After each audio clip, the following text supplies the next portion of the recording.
Hi folks, welcome back to Blackbeard's Details YouTube channel. I'm Ross, it's Josh there, and on this vlog we have an Alfa Romeo Quadrifoglio. Yeah, this thing's just stunning, check this out.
So it's the following morning and we're basically about to set on and get the polishing started on this Alfa. Yesterday full decontamination work got done, alloys whipped off, they've been coated, calipers coated, arches all deep cleaned as excuse me, as you've seen. So we've got the kind of delicate section masked off and just about to start the polishing. I've done a couple of test panels last night and the paint is hard as nails, but worked out a good polishing pad combo, so we're just going to go ahead with that. And yeah, just a full day of polishing ahead.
Well, that's all the polishing work finished on the Alfa.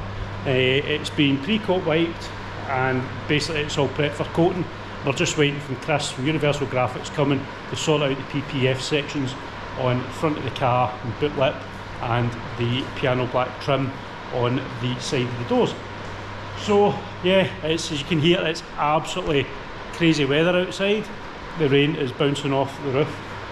So we are going to break for lunch, and then after lunch we'll get cracked on with the coatings and the PPF.